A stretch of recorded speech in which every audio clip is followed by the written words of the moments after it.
Doctor Vinay Singh Dhawale साहेब, त्याचबरोबर आमचे मित्र बाळासाहेब मोरे, विकी आप्पा वाणी, प्रत्येक गावातून आलेले सरपंच, उपसरपंच, लिंबागणेश परिसरातून आलेले सर्वांचेच नाव घेणं थोडंसं अशक्य असल्यामुळं लिंबागणेश परिसरातील सर्व सरपंच, ग्रामपंचायत सदस्य, उपसरपंच सर्वांचेच मनापासून अभिनंदन.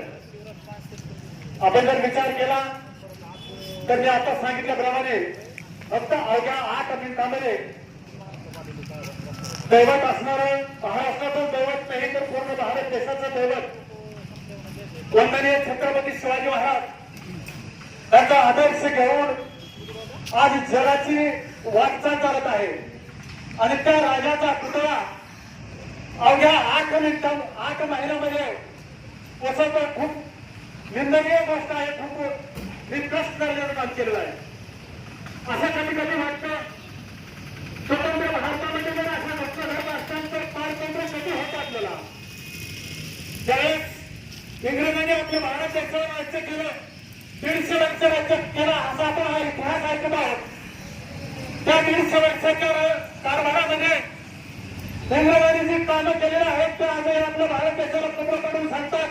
अमुक ठिकाणचा पूल त्यांनी तारीख सांगलेली आहे तो पाडा आणि त्याचं काम पुन्हा काय करा.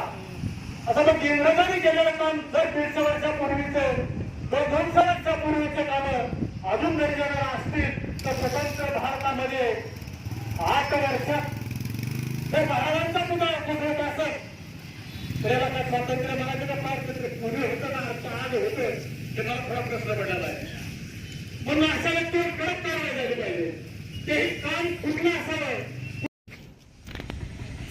4-5 दिवसापूर्वी मालवण येथील राजकोट किल्ल्यातील उभ्या हिंदुस्थानचा आराध्य दैवत छत्रपती शिवरायांचा पुतळा अचानकपणे कोसळला आणि त्याचा निषेध करण्यासाठी आज आपण इथं मोठ्या संख्येने उपस्थित झालेला आहे.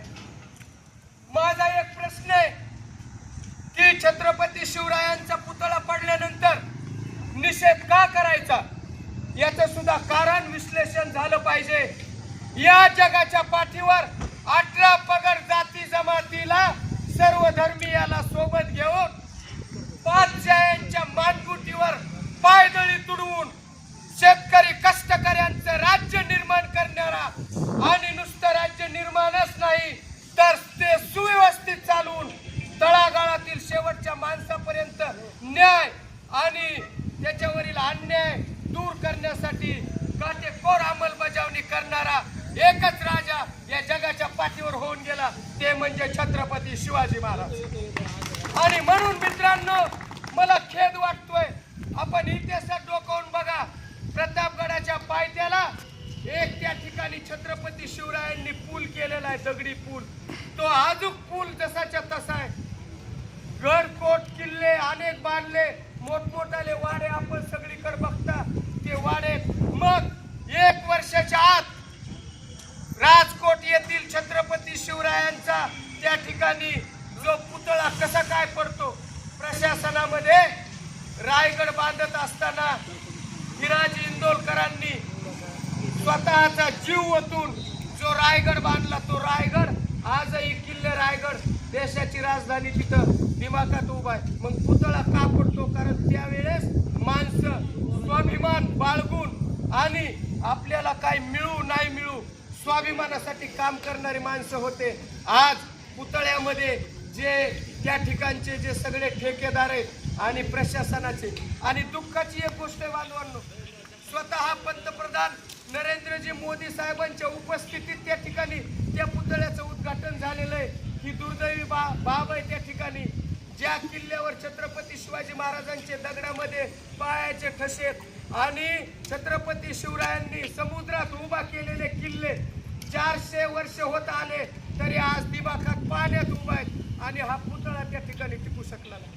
आपण सगळ्यांनी या ठिकाणी आपल्या सगळ्यांच्या शिवभक्त महिन्यामध्ये कोसळतो आणि ही दुर्दैवी घटना पाहण्याचा आपल्याला योग येतो. ही अत्यंत दुर्दैवी बाब आहे. विशेष म्हणजे कित्येक वर्षापासून सागरी किनाऱ्यावर असतील गडकोट किल्ले अबाधित असताना नौदलाचं शौर्य या निमित्तानं नौदल निमित्तानं 4 डिसेंबर 2023 रोजी सन्माननीय पंतप्रधान नरेंद्रजी मोदी, संरक्षण मंत्री राजनाथ सिंह, मुख्यमंत्री एकनाथजी शिंदे असतील, उपमुख्यमंत्री देवेंद्र फडणवीस असतील यांच्या हस्ते त्याचं अनावरण होतं. आणि तेव्हाच छत्रपती शिवाजी महाराजांचे वंशज संभाजीराजे भोसले यांनी पत्र लिहिलं होतं की हा जो पुतळा केलेला आहे तो शास्त्रानुसार नाहीये, हा पुतळा बदलण्यात यावा. त्याचबरोबर ते काम चालू असताना स्थानिक लोकांनी ही तक्रार घटना घडू नये. जसं सांगितलं की इंग्रजांनी बांधलेले पूल अजून आहेत, मात्र भ्रष्टाचार एवढा बोकाळलेला आहे की नेमकं या सत्ताधाऱ्यांना किंवा या कंत्राटदारांना कुठं पैसा खावा, किती पैसा खावा हे कळणं झालंय. आज या ठिकाणी आपण लिंबागणेश या ठिकाणी रास्ता रोको करत असताना जे सर्वसामान्य जनता येते त्यांना वेटीस धरण्याचा आमचा अजिबात नाहीये. दुसरी गोष्ट म्हणजे पोलीस प्रशासनानं या ठिकाणी सहकार्य केलं आहे, त्याबद्दल मी पोलीस प्रशासनाचे आभार मानतो. आणि जास्त वेळ न घेता